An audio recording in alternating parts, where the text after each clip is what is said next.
For all the listeners, a very warm welcome to everyone to the Wealth episode Beyond Barriers.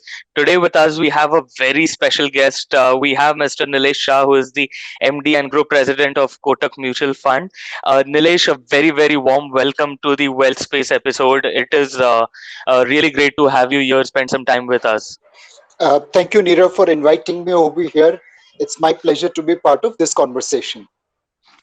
Thank you. So, without any further ado, I'm going to start off with the most popular question of all times.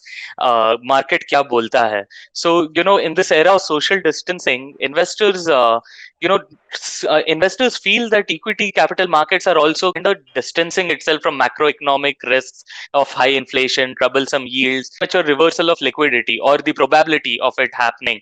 So, what, according to you, or rather, how, according to you, should an investor read into the developments in the domestic market? And as a side note, we are excited to know if you have any Bollywood reference to share in this context.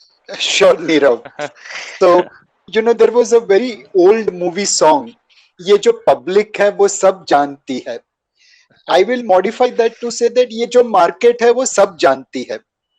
What is market? It's a living organism. It's the collective wisdom of all the people who are on this call and beyond. So it's not something which can't see what is going around. Market, if I have to give you one line answer, is ignoring the short term pain of COVID 19, the agonies and the death and destruction caused by COVID 19 second wave for longer term gain of rise in corporate profitability. If you see in the June 20 quarter, NSE 500 companies' profit was about 32,000 crore. September 20, it went up 6 times to 1,76,000 crore. Everyone said this is one time. December 20, highest ever quarterly profit by Indian companies, 2,09,000 crore profit. March 21, some results are pending, but overall numbers will be anywhere upwards of 2,11,000 crore. Now, investors are saying that yes, there is pain of second wave, there is death and destruction, but corporate India is making money, corporate is turning extremely profitable. So let's remain bullish. Right, right, right. So, we have, I am completely in sync with what you're saying, and I understand that the investors are deciding to see through this entire phase as transient and focusing on the bigger picture that is in the development. But that's what's happening in India. Let's up the ante and see things from a much higher perspective. How do you see the global markets developing with US big tech continuing to get bigger? Very recently, there was an entire coverage on how big tech is getting bigger in the US and the market capitalization is only soaring higher and higher. And there are several pockets of opportunity that is opening up even in the Eurozone. What's your reading on global investing as a theme for retail investors? And how do you see the markets, at least in the distinct future? So, continuing Nirav with Bollywood tradition, earlier there was a movie called Gambler. If I'm Hmm. not mistaken, Dev Anand was a hero over there. Right. Then the next movie came Great Gambler, starring Amitabh Bachchan. So we are seeing gambler and great gambler in the form of central banks. Earlier there was Bank of Japan. When Japanese economy came under trouble in the early 90s, they cut interest rates, they pumped liquidity, they targeted inflation, they monetized government's borrowing program, they went and bought equity in the market to an extent that they have become the largest owner of Japanese equity in the world. Now, Bank of Japan has laid the path for all other central banks to follow. European Central Bank is doing the same thing. American Fed is doing the same thing. In 2008 crisis, their combined balance sheet was $5 trillion. Now it is $20 trillion. It is up 4 times in just about 13 odd years. It is up 2 times in last 6 years. Now, when you have so much money coming into the market, what will happen? And see the excesses of this liquidity. Extremely low interest rates in the world. Government debt is soaring, and hence consumer surplus in part of the world or other is increasing because government's deficit is their surplus. And people are spending money on NFT. I mean, I am not a technical person, so I can't describe, but most of you will understand what I'm talking. Right. Someone sold an invisible NFT for 18,000 euro. Now it's as good as a screen of my computer when it goes off. That is also invisible NFT. There is cryptos where I think now 6,000 cryptos at the latest count are going around. Then there are business models where price to loss is counted. Your valuation goes in tandem with how much loss you can incur. So in this kind of environment, we are at a very, very unique stage. Nirav, in America, 42% of unemployed people are getting more money sitting at home than what they will get if they go out to work in a joint like McDonald's or Burger King or KFC. I mean, Wow. why will people go to work? They will sit at home and enjoy life. So we are at a very, very interesting stage in the global world where central bankers are keeping excessively high liquidity, excessively low interest rates, and are hoping that economic growth will continue. This growth momentum will sustain. Now, in that scenario, obviously, when NFTs and unlisted equities and cryptos are getting higher and higher value, listed companies are no different. Listed companies are also moving and rising with this trend. But within listed company, there is an interesting observation. The big is becoming bigger. The large companies are getting disproportionate benefits of the economic growth compared to smaller companies. So if we divide S&P 500 in S&P 100 and S&P 400, the top 100 companies have higher profit margin, they have higher profit growth, and hence their market cap is far higher than, or the return is far higher than S&P 400. So everywhere across the world, we are seeing a structure, low interest rates, high liquidity, pro growth support by central bank, uh, big becoming bigger. This is a very, very interesting stage in the market. Right, right. Very, very interesting points that have been made, and I'm just going to pick this one small point that you spoke about and extend another question around it. So we spoke about the gambler and the great gambler that the central banks are playing, and the kind of excessive liquidity that is flooding the markets. But at the same time, there is a small faction of investors who are worried about a rerun of the 2013 taper tantrum. People are worried that they're going to put the central banks are going to pull the plug on this excessive liquidity, and they're going to do it prematurely, especially as the macroeconomic situation changes faster than expected. So what are your thoughts around concerns around a possible rerun of the taper tantrum? Nirav, if you see taper tantrum per se, it was, like our bachpan ka story, baag aaya, baag aaya, baag aaya. The fear of taper tantrum created far more correction in the market when the actual taper tantrum began. By then, Right, people had forgotten.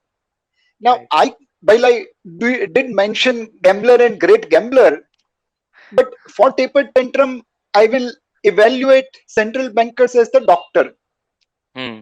Now, if an economy or a patient has met with a big accident, Hmm. doctors give them steroids, doctors Right. give them huge antibiotics. Now, all these drugs have side effects. Hmm. And then doctor slowly reduces those medicines when they Hmm. see that the patient has recovered. Hmm. Now, a critic will argue that yesterday you gave 100 grams of steroids and today you are giving 50 grams. Now the patient is going to die. But Hmm. they forget that the doctor knows when to reduce 100 gram steroids to 50 gram and 50 gram to 20 gram and 20 gram to 10 gram. He is Hmm. not reducing steroids with a view to kill the patient. He is Hmm. reducing steroids to remove the side effects of those drugs because it is no longer necessary. And Hmm. I will respect the judgment of central bankers as to when they will take the steroids of high liquidity and low interest rates and buying in equity market and buying in junk bond market to support the economy. They will not crash the economy. Of course, there could be some correction in market, but that's a part and parcel of life. Right.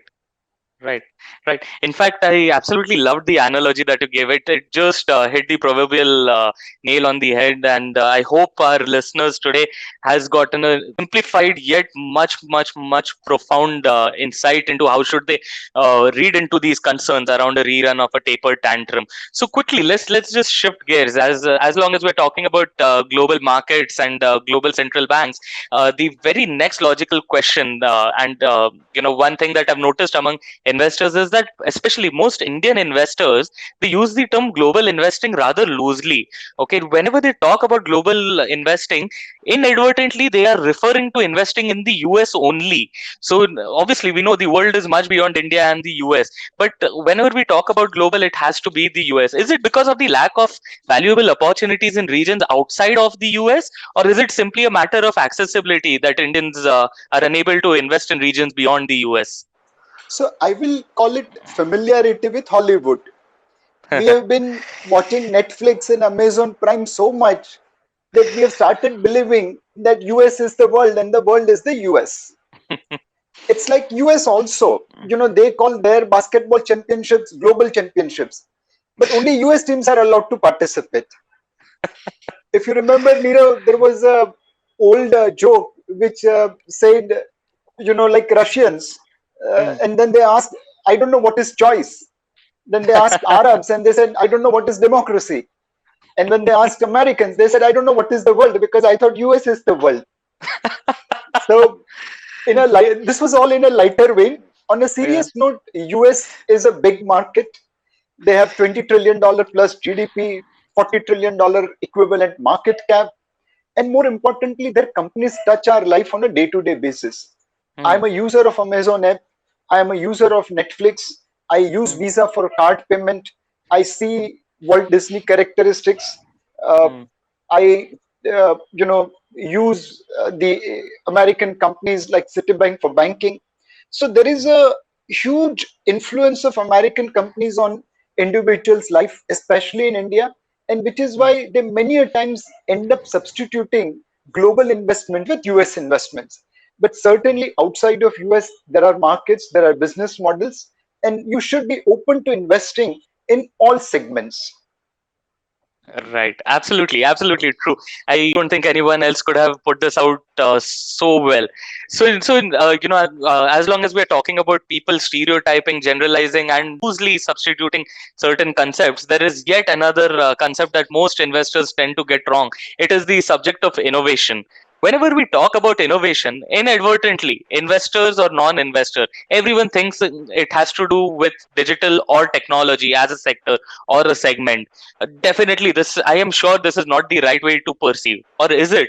So, what's the kind of innovation that the world is witnessing beyond digital revolution? I'm sure there is innovation beyond technology. So, absolutely, yes, Nirav. Innovation is not the property of just technology companies. Innovations can be done by anyone. I Hmm. don't know, you wouldn't even remember this, but there was a company, uh, or forget about that. This is what you will relate. The Hmm. Mumbai Dabba Walas, they have Six Right. Sigma Plus in quality. Hmm. And when we look at Dabbawalas in their Jabba Lenga types, we don't Hmm. consider them innovative. But they are Right. the true innovators because they have devised a language which only their community can understand and which helps them shift or move millions of lunch boxes from residences to the offices and back to residences. And there is rarely a miss or a rarely a confusion. So even Dabbawalas can do the innovation, and it's very difficult for other companies to copy with them. So Right. innovation is across the board. It's not prerogative of technology company. Any company is not innovative will end up becoming extinct over a period of time. In Hmm. fact, if you remember in the nature also, the same thing works. There is Hmm. Dead Sea where water keeps on accumulating and it doesn't go out anywhere. And the moisture of the water gets evaporated and minerals keeps on getting deposited, and hence this has become a dead sea. It's so mineral laced that now there is no life over there, and you can actually jump into the dead sea and continue to float rather than sink. Hmm. On the other hand, lakes where water keeps on gushing out, they remain vibrant. There is life in it, there is fish, there is other ecosystem. So nature also tells that you can't be moribund, you have to flow. Innovation mm, also tells corporate that you have to flow. mm.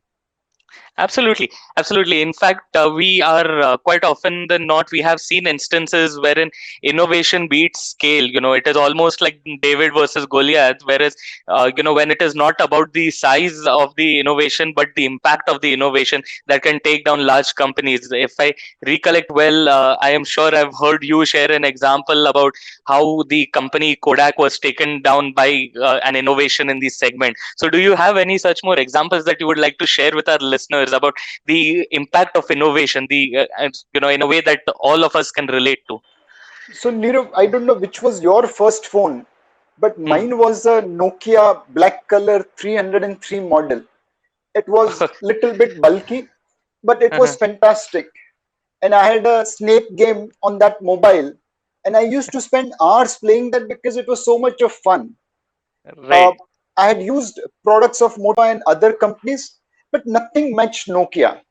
Now, Nokia right. was a timber company and it moved into featured phones, and they had global market leadership.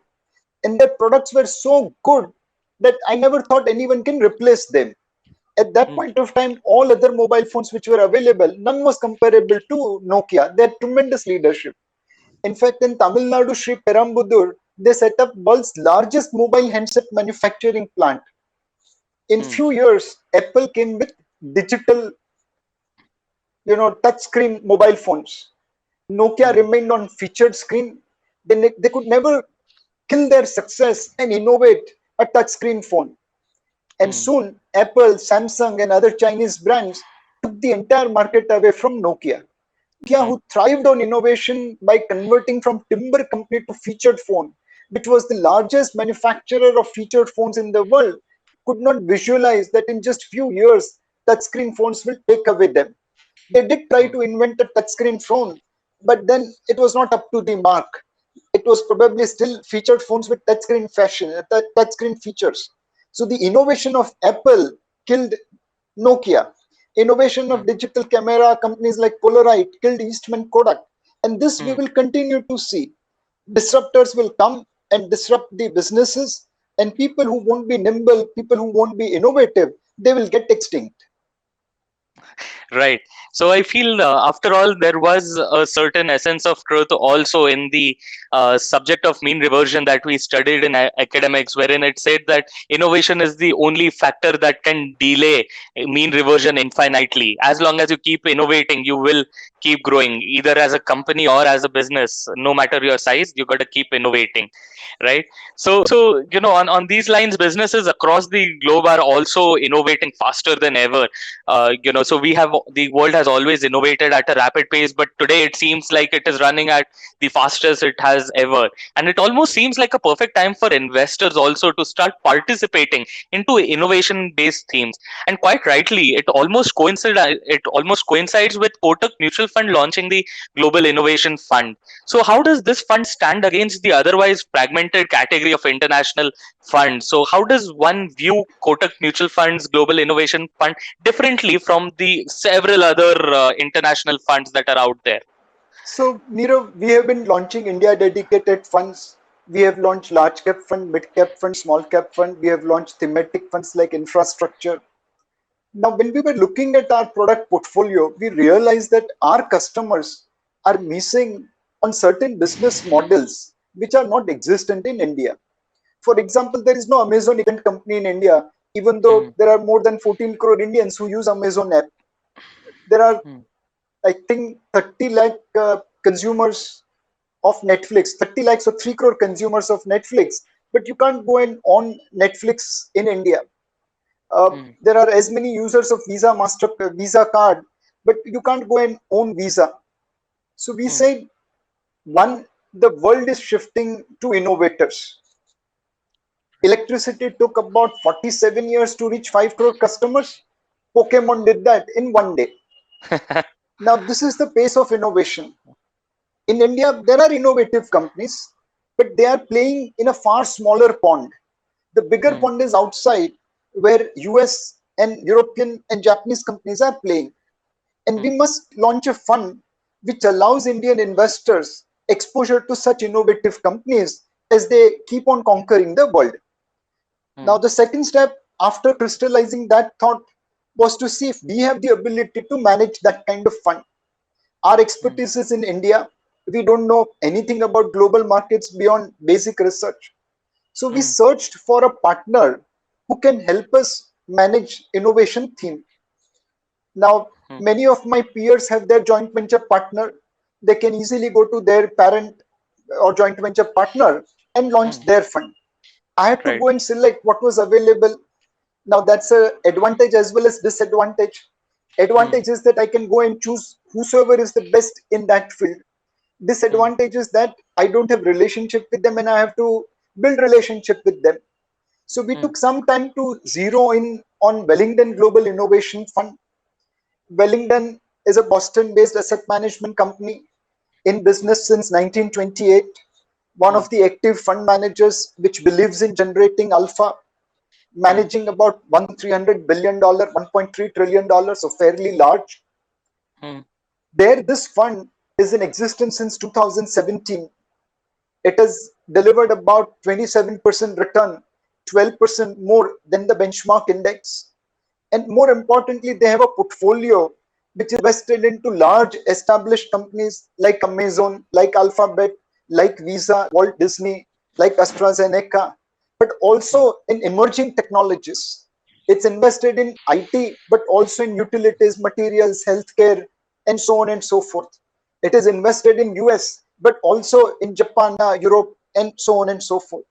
So this gives me a fairly good combination of technology and non-technology, US and non-US, large cap as well as small cap.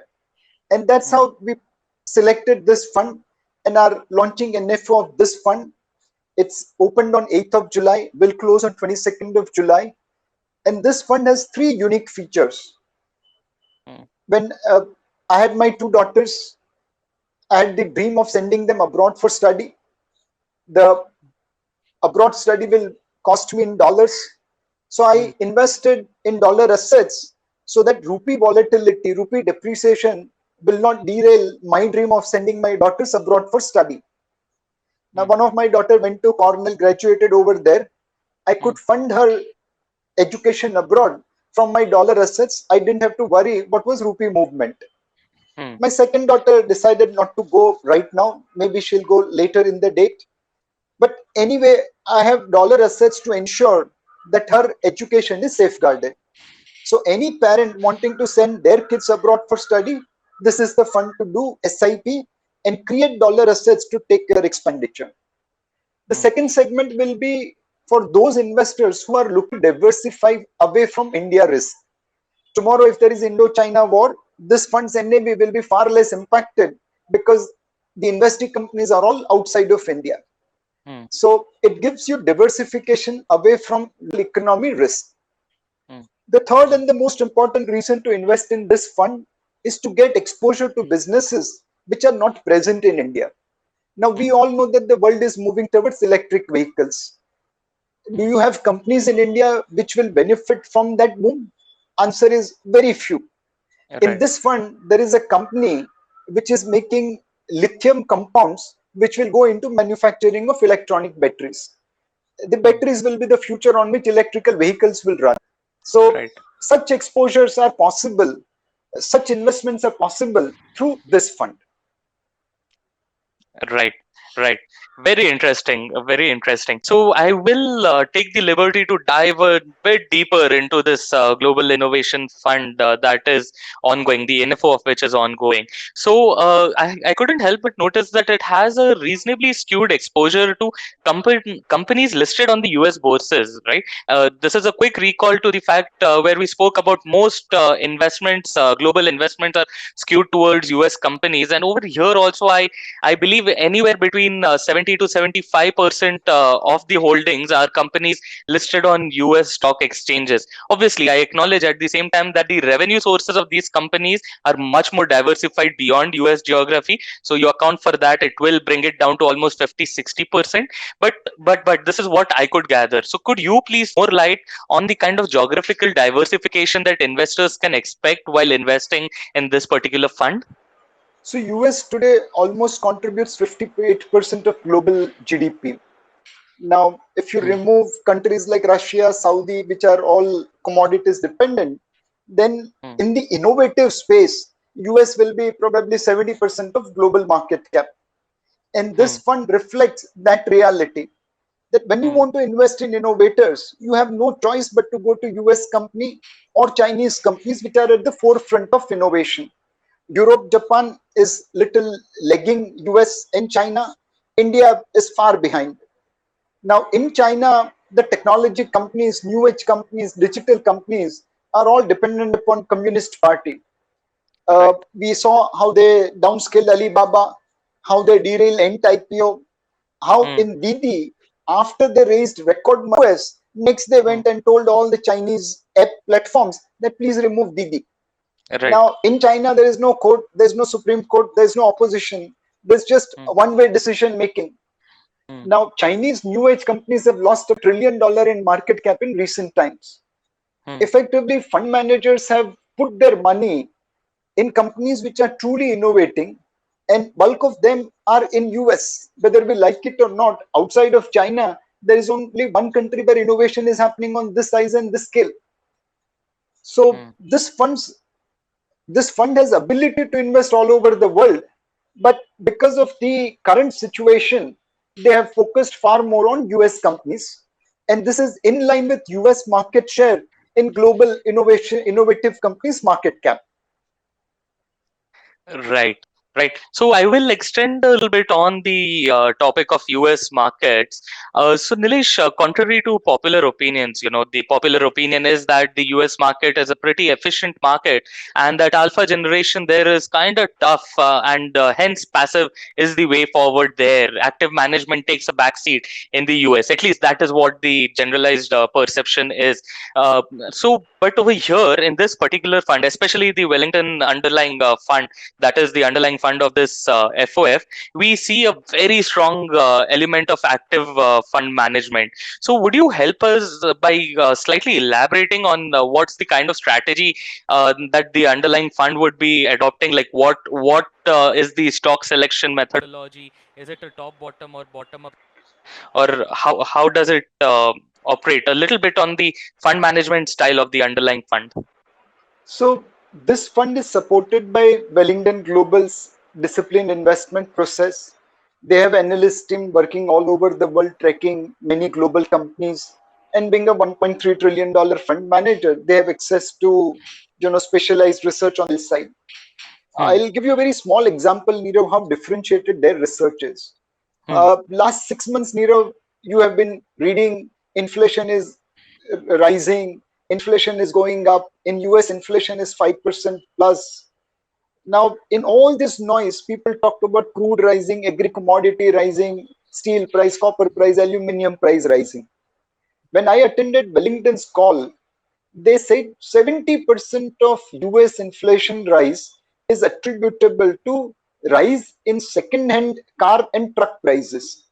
Now, Nero, if you remember any American movie, you will invariably find a scene where there is a car junkyard and Hmm. one on top, cars are lined and they go into scrapping.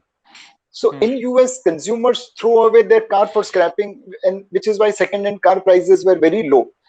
Now, Hmm. due to chip shortages, people are not getting new car, and because of COVID, everyone wants a vehicle.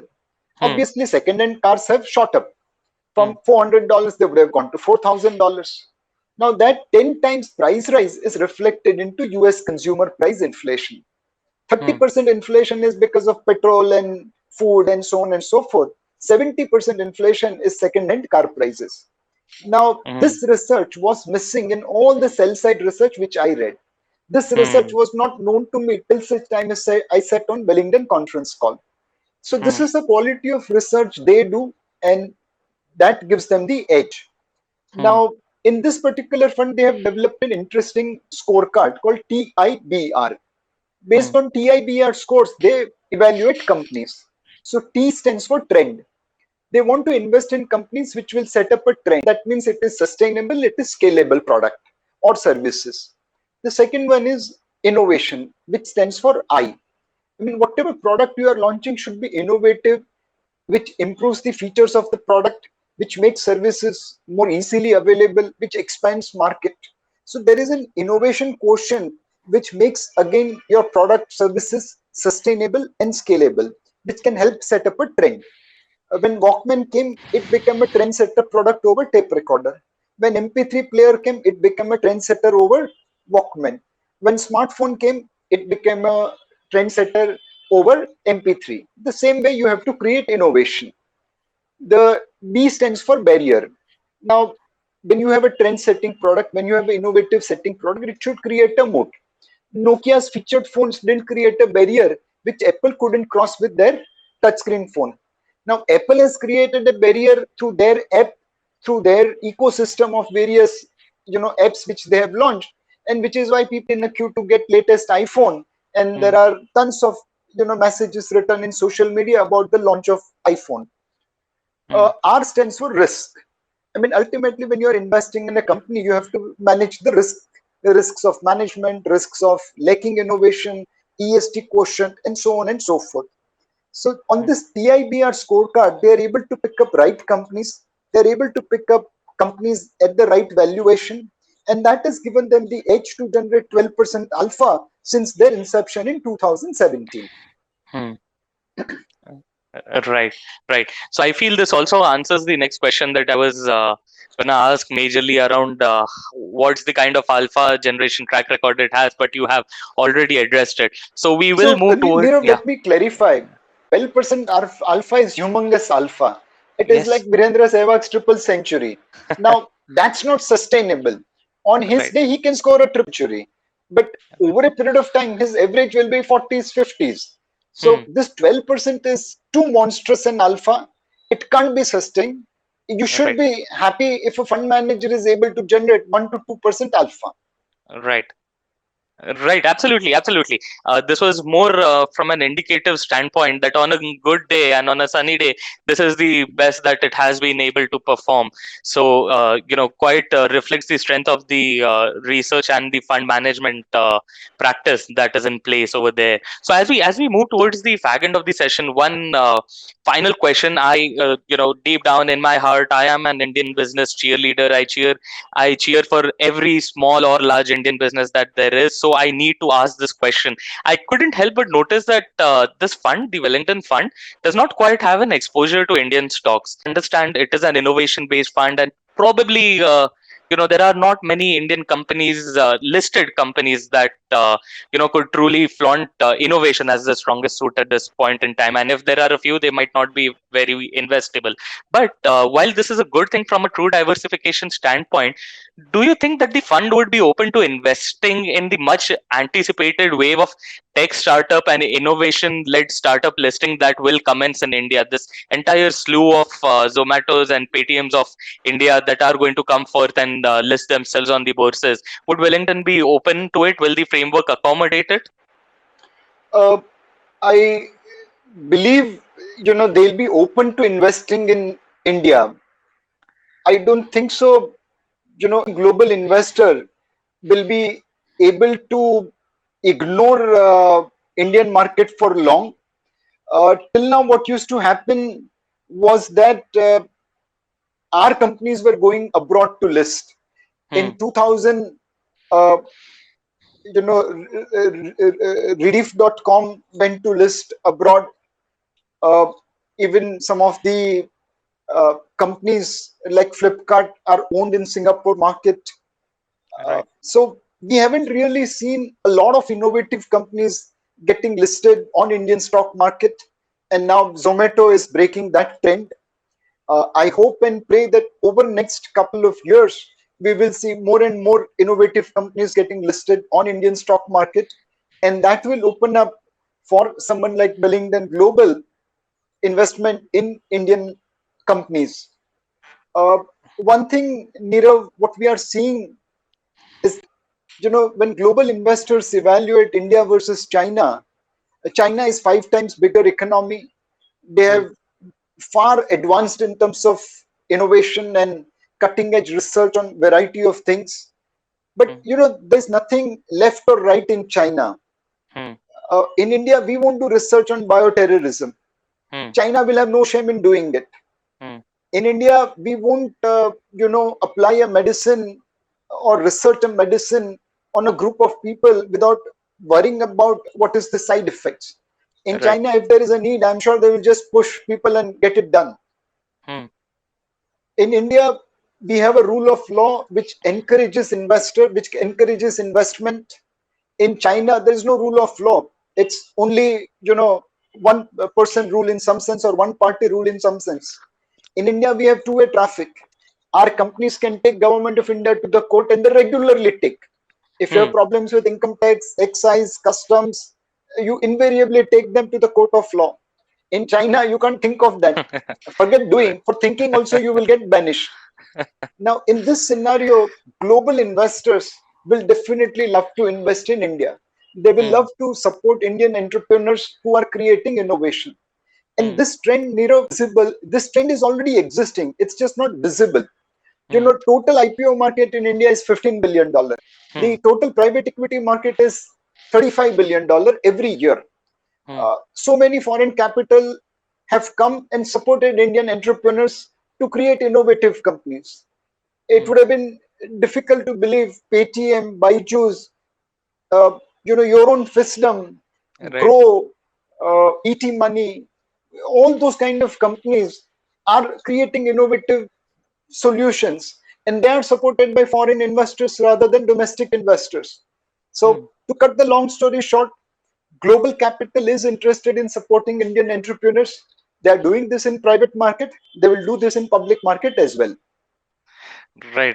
Absolutely. I feel we couldn't have ended this conversation on a higher note. I really hope and pray in the coming years this entire landscape develops further and we see more participation and more innovation-led companies go public and make the capital markets healthier than ever before. So, Nilesh, this brings us to the end of our conversation. Would you like to share any concluding remarks around the theme of global investing for our listeners?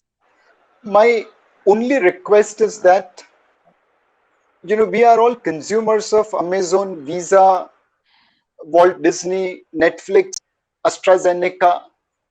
This fund gives you an opportunity to become part owner of such companies. Hmm. And we owe it to ourselves that we become part owner of such companies when we are going to increase their business as a consumer.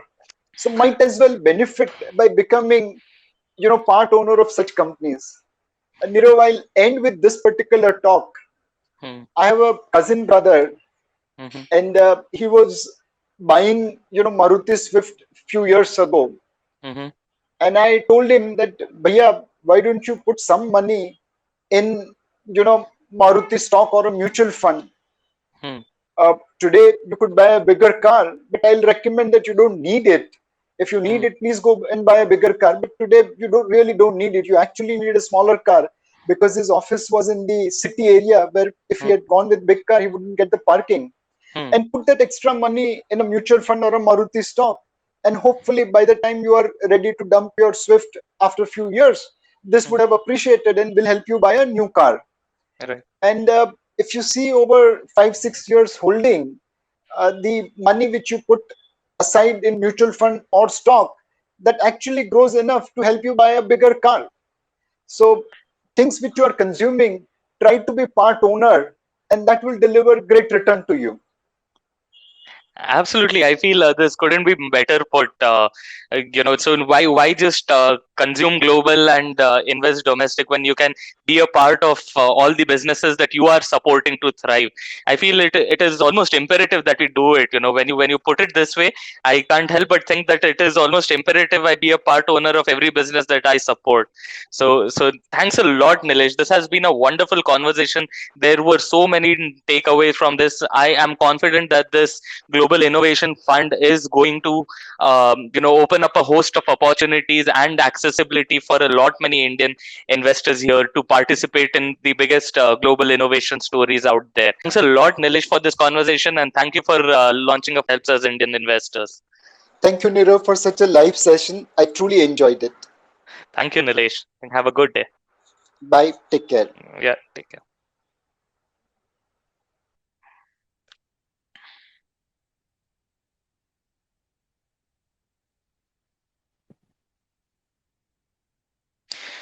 So thank you guys. This was the end of the wealth space conversation today. We will be back soon with yet another interesting guest and an interesting episode of the Fisdom Wealth Space. Stay tuned, follow the Fisdom handle, and you will be updated about all such upcoming events. So stay tuned and watch this space. Happy investing meanwhile.